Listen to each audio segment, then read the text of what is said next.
Welcome to Rex institute Bhopal. आज हम hard disk के बारे में पढ़ने जा रहे हैं लैपटॉप की। तो सबसे पहले आप देखिए कि ये लैपटॉप है और इसमें हार्ड डिस्क के लिए जो पावर सप्लाई है और डेटा है, तो ये 7 पिन प्लस 15 पिन, तो 15 प्लस 7 22 पिन्स का होता है। तो इसमें जो 7 पिन्स होते हैं वो डेटा के लिए होते हैं, 1 ग्राउंड, 2 3 4 ग्राउंड, 5 6 और फिर 7 ग्राउंड।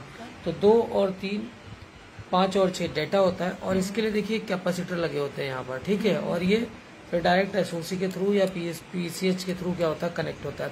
तो कभी भी हार्ड डिस्क डिटेक्ट नहीं हो रही तो आपको ये कैपेसिटर आपको डेटा के लिए चेक करना, और पावर सप्लाई के लिए ये आपका पावर सप्लाई यहाँ से ये जो इसकी 5 वोल्ट सप्लाई वो कंपल्सन है। वो बेसिकली 14 15 16 इन पे क्या होगा, ये वोल्टेज आएगा। तो काउंटिंग कहाँ से होगी, 1 से यहाँ काउंटिंग करें और यहाँ 22 तक होगा। तो ये तीनों चीज में पहले आपको चेक करा देता हूँ किस तरह से होता है।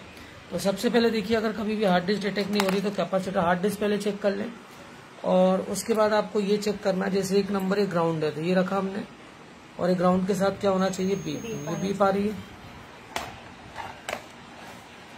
अब इसके बाद ये 2 नंबर जो है ये कैपेसिटर के लिए, तो इसको ढूंढते हैं हम। तो कैपेसिटर से क्या होगा, ये बीप करेगा।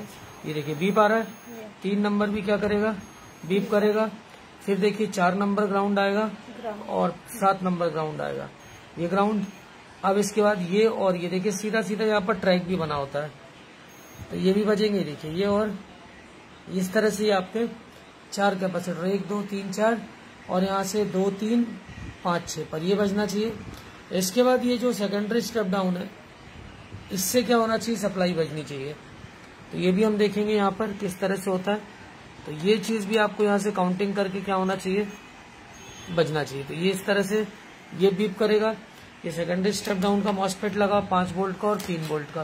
प्राइमरी स्टेप डाउन से इस तरह से आता है। तो मैं फिर से एक बार बना देता हूँ आपके लिए। तो सबसे पहले 7 पिन का डेटा होता है 1 2 3 4 5 6 7। तो 1 2 3 4 5 6 और 7, ये ग्राउंड, ये ग्राउंड, ये ग्राउंड, 2 3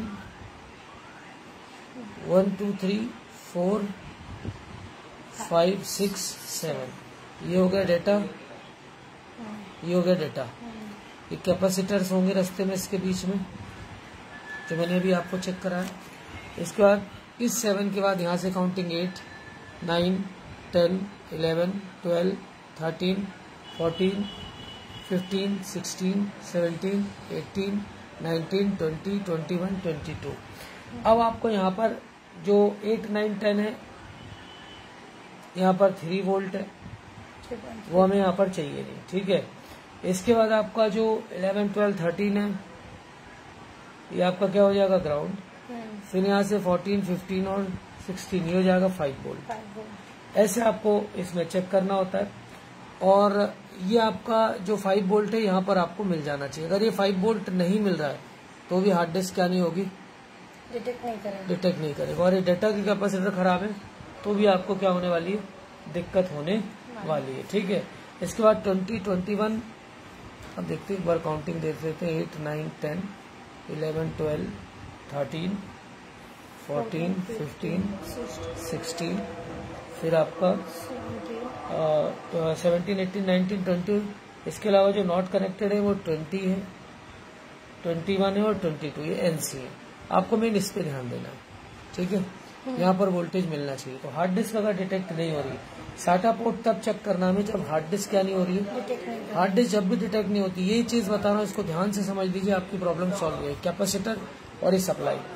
तो सबसे पहले सप्लाई चेक करें। 3.3 वोल्ट तो ऑप्शनल है, इसकी जरूरत नहीं है। 5 वोल्ट कंपल्सन है, ये होना चाहिए। सप्लाई एक्यूरेट 5 वोल्ट आना चाहिए। अब आप मान लीजिए कि अगर यहाँ 3.5 4.8 4.7 आ रहा है तो हार्ड डिस्क डिटेक्ट नहीं होगी।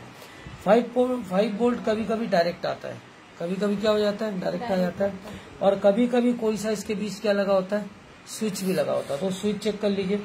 5 वोल्ट की जगह कम वोल्ट आएगा, जैसे 4.7 आ रहा है, 4.5 आ रहा है, 4.6 आ रहा है, तो मान के चलेगा कि हार्ड डिस्क डिटेक्ट नहीं होगी। अब अगर hard disk 5 volt run power जो है, जिसको हम रन पावर बोलते हैं, सेकेंडरी स्टेप डाउन से बनता है, तो सबसे पहले आप ये चेक करिए कि प्राइमरी स्टेप डाउन पर वोल्टेज प्रॉपर है या नहीं। अगर प्राइमरी स्टेप डाउन पर वोल्टेज प्रॉपर नहीं है तो फर्स्ट स्टेप डाउन पर अगर वोल्टेज कम है, मान लीजिए वहीं 4.7 है, तो आपकी जो आईसी है स्टेप डाउन की उसको आपको क्या करना है, चेक करना है कि वो आईसी क्या है, गड़बड़ तो नहीं, उसको चेंज करके देखिए। क्योंकि अगर प्राइमरी स्टेप डाउन पे सोर्स ही क्या हो जाएगा, कम। और कभी भी ध्यान रखिए जो प्राइमरी स्टेप डाउन आईसी होती है, इससे अगर यहाँ पर 5 वोल्ट निकलना और यहाँ पर 3 वोल्ट निकलना है तो ये 5 वोल्ट एक्यूरेट होना चाहिए और 3.3 वोल्ट भी क्या होना चाहिए, एक्यूरेट। अब ये 5 की जगह यहाँ पर क्या आ रहा है, 4.6 आ रहा है, तो ये 4.6 सेकेंडरी स्टेप डाउन, मतलब हार्ड डिस्क डिटेक्ट होना बंद हो जाएगी। और ये 3.3 नहीं आ रहा तो फिर बहुत बड़ी समस्या।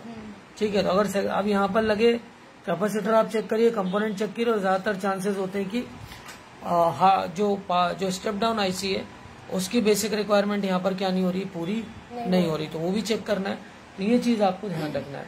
सेकंड प्रॉब्लम क्या होती है, हार्ड डिस्क लगाती ही बोर्ड पूरा का पूरा क्या हो जा रहा है, डेड हो जा रहा है। तो आप चेक करो कि 5 वोल्ट ड्रॉप तो नहीं हो रहा। अगर 5 वोल्ट ड्रॉप हो रहा है तो आपको रन पावर मॉसफेट से लेकर स्टेप डाउन तक चेक करना है। आजकल सेकेंडरी स्टेप डाउन के लिए 14 पिन की आईसी आती है, ये आईसी भी चेक करें। तीसरी प्रॉब्लम आती है अगर वोल्टेज स्टेबल है तो भी हार्ड डिस्क डिटेक्ट नहीं हो रही, तो डेटा पाथ के कैपेसिटर, ये कैपेसिटर आपको चेक करें। अगर वोल्टेज स्टेबल है, वोल्टेज में कोई दिक्कत नहीं है, तो फिर डेटा पाथ के कैपेसिटर चेक करें। अगर मैं चौथी पांचवी प्रॉब्लम की बात करूं, वोल्टेज ओके, कैपेसिटर रिप्लेस कर लिया, हार्ड डिस्क भी बदल ली, फिर भी हार्ड डिस्क डिटेक्ट नहीं हो रही, तो बड़ी तगड़ी प्रॉब्लम है। तो इसके लिए आपको जो बायोस है उसको क्या करना पड़ेगा, रीप्रोग्राम करना पड़ेगा। ठीक है, बायोस को रीप्रोग्राम कर लीजिए, प्रॉब्लम सॉल्व हो सकती है। अगर इसके बाद भी सॉल्व नहीं तो हार्ड डिस्क के कंट्रोलर में जाएं, कंट्रोलर पीसीएच या साउथ ब्रिज में जाकर सप्लाई और डाटा सेक्शन को चेक करें, तब आप फंस जाएंगे। पीसीएच या फिर एसओसी, इन दो जगहों को आपको फिर क्या करना पड़ेगा, यहाँ की दिक्कत हो सकती है। तो ये चीज याद रखिएगा। अब ये आपको ध्यान रखना है कि हार्ड डिस्क अगर डिटेक्ट नहीं हो रही है तो ये चीजें आपको पूरा अमल में लाना है। इनमें से किसी भी चीज को स्किप नहीं करना है। आपकी हार्ड डिस्क 100 आउट ऑफ 100 क्या होगी, डिटेक्ट होना स्टार्ट हो जाएगी। ठीक है, ऐसे वीडियोस हम लाते रहेंगे। Thanks for the watch.